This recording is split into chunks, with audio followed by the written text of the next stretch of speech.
문학이 삶이 되는 그날까지 문학박사 손선미입니다. 속담은 생활문학입니다. 오늘은 속담을 어떻게 우리의 삶에서 활용하면서 불안, 우울, 그리고 택 정도의 장애는 치유하면서 살 것인가에 대해서 말씀 나누도록 하겠습니다. 속담이 문학이라고요. 속담이 어떻게 해서 치유에 기여하냐고요. 오늘은 그 의문점도 하나하나 풀어가면서 우리의 삶을 어떻게 조금 더 행복하게 살 것인가에 대해서 말씀 나누도록 하겠습니다. 속담은 리듬을 넣어서 해봄으로써 배우는 것에 재미를 느낌으로써 그리고 말을 한번 함으로써 나도 모르게 되게 스트레스가 해소되는 그런 말의 힘을 가지고 있습니다. 당황스러운 상황에서 그 당황스러운 상황을 아무 말로도 정리를 하지 못할 때 우리는 우울하고 불안해지죠. 속담은 자기 혼자만의 생각이 아니라 모든 사람은 그렇게 다들 생각을 하는구나 라는 것에서 그런 카타르시스를 느끼게 돼요. 가깝던 사람이 원수가 되고 사돈이 논사면 배가 아프고 갈치가 갈치를 꼬리를 문다는 말이 얼마나 일상적인 말이에요. 그렇지만 이거를 대놓고 이야기를 하면은 그 상황을 그대로 사실대로 말을 하면은 찌질한 사람이 되잖아요. 근데 그냥 가깝던 사람이 원수가 된다더니 사촌이 노는 사면 배가 아프다 하더니 하고 웃으면서 말로 표현을 해버리면 내 마음속에 있는 질투나 그리고 서운한 감정이 좀 날아가는 느낌이 들잖아요. 뭐 자다가 봉창을 두드린다는 등 그런 어처구니 없는 말을 들었을 때 이렇게 말로 한마디 표현을 하든 속으로 표현을 하든 우리는 그 불안이 마음속에 쌓이는 거를 바깥으로 표현하는데 그런 치유를 얻게 되는 거예요. 좀 더 안정적으로 살아갈 수 있게 되죠. 그래서 이런 속담들을 통해서 아무리 어려운 상황에서도 죽을 일은 아니다. 그리고 사람은 아무리 잘나봐야 그놈이 그놈이고 아무리 못나봐야 거기서 거기라는 것을 알게 하는 게 속담입니다. 이렇게 속담을 좀 더 고급스럽게 표현한다면 고급스러운 의미를 표현한다면 유머라고 할 수 있는데 유머는 재미를 그렇게 느끼게 하는 거잖아요. 말 그대로 유머러스하다. 그래서 속담은 우리나라 사람들에게 유일하게 웃기게 전해왔어요.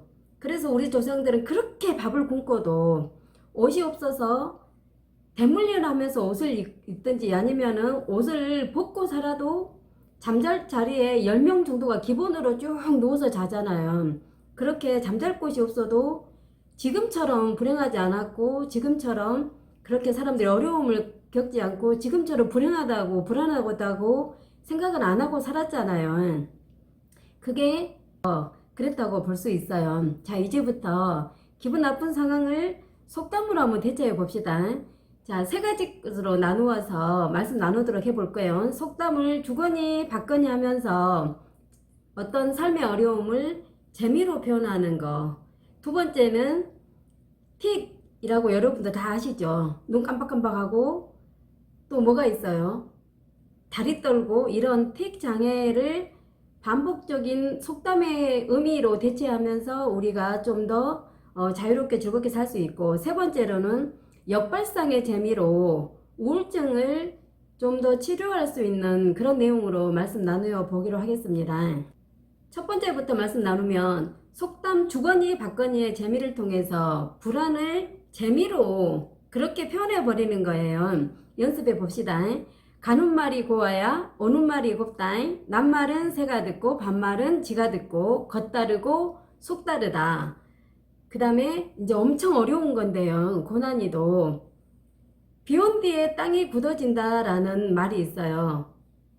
비 온 뒤에 땅이 굳어진다. 자, 제가 방금 이야기했던 거 연습 한번 해봅시다. 가는 말이 고와야. 자, 댓글로 한번 참여해 보세요. 그 다음에 뭐죠? 가는 말이 고와야. 네. 오는 말이 곱다. 낱말은 새가 듣고 네. 반말은 지가 듣고 고생 끝에 낙이 온다. 비 온 뒤에 땅이 굳어진다. 병 주고 약 준다. 갈치가 갈치꼬리 문다. 자, 여기에서 불안을 속담을 주거니 받거니 하면서 불안을 재미로 이렇게 표현을 하는 건데요. 이거를 한번 내 가족이나 아이들하고 한번 놀이를 한번 해보세요. 할 수 있죠.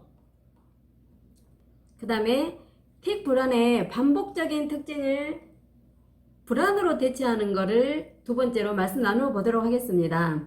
틱 장애 아까 말씀드렸잖아요. 뭐죠? 눈 깜빡깜빡 하는 장애라든지 다리를 덜덜덜덜 뜬다든지 손을 막 뜯는다든지 그리고 이제 심할 경우에 누군가에게 심한 피해를 당했을 때 학대를 당했을 때는 자기 뺨을 때리거나 머리를 막 쥐어리는 그런 틱 장애가 있잖아요.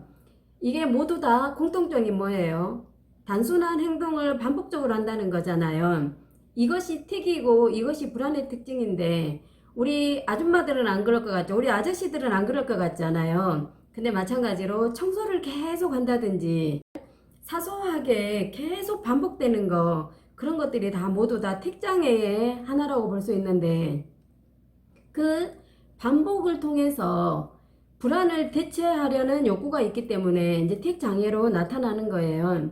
그래서 우리가 이 반복하고 싶은 욕구는 충족되지 못한 거, 마음속에 불만이나 유감이 뭔가를 내가 할 수 있다는 걸로 나타나는 게 틱장애잖아요. 그래서 우리가 속담으로 통해서 볼 때에 그냥 단순한 낱말만 반복시키면은 틱장애인데 이거를 좀 반대가 되면서도 반복되는 리듬으로 하는 게 겉다르고 속다르다. 콩 심은데 뭐 나고 팥 심은데 뭐 난다. 해볼래요? 콩 심은데 콩 나고 팥 심은데 팥 난다. 겉다르고 속다르다.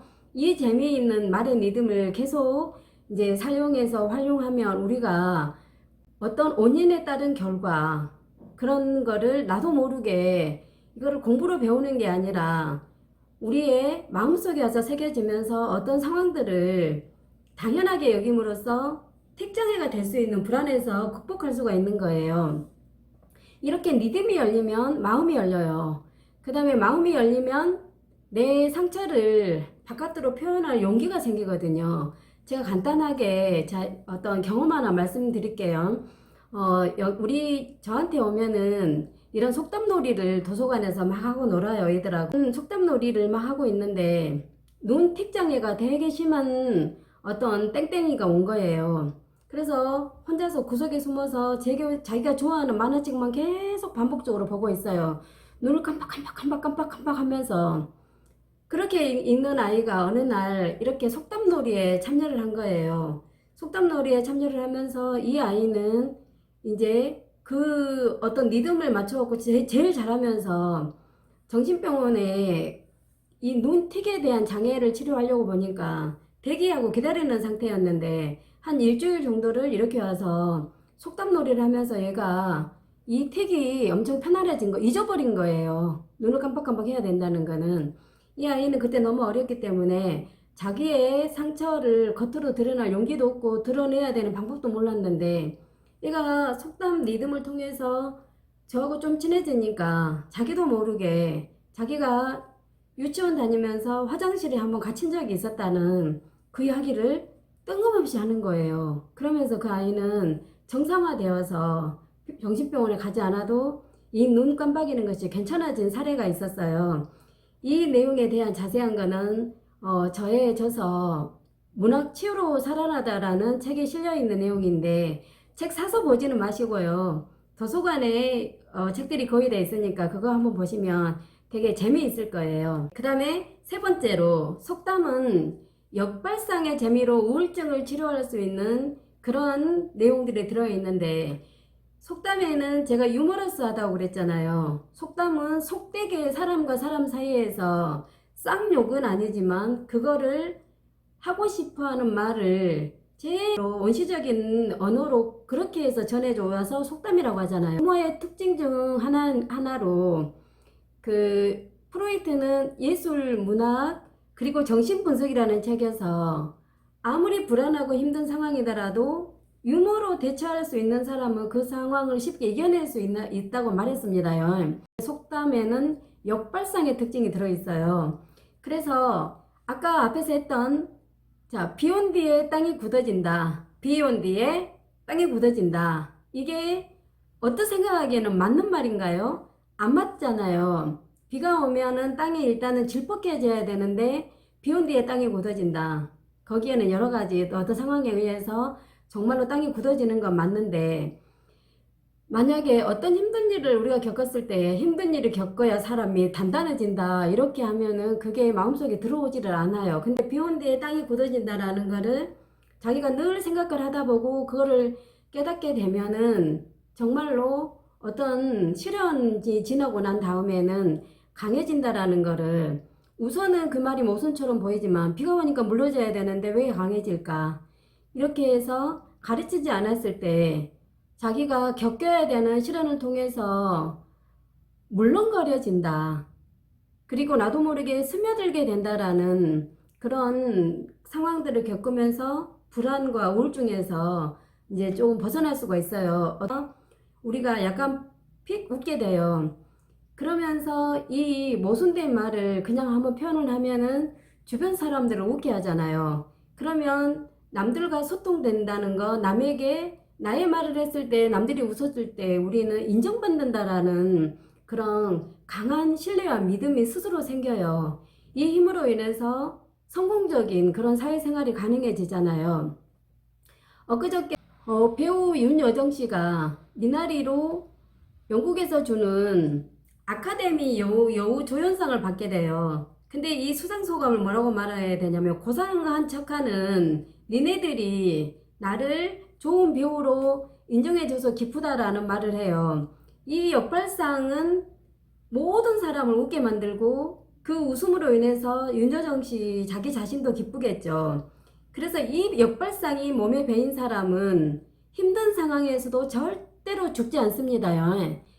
사람들을 웃기고 자기 자신도 웃으면서 인정받는다라는 이 역발상적인 말들은 우리를 불안하지 않고 우울하지 않고 사회생활 잘하는 사람으로 그렇게 성장시킬 수 있습니다. 이런 의미가 우리 속담 속에 들어 있습니다요.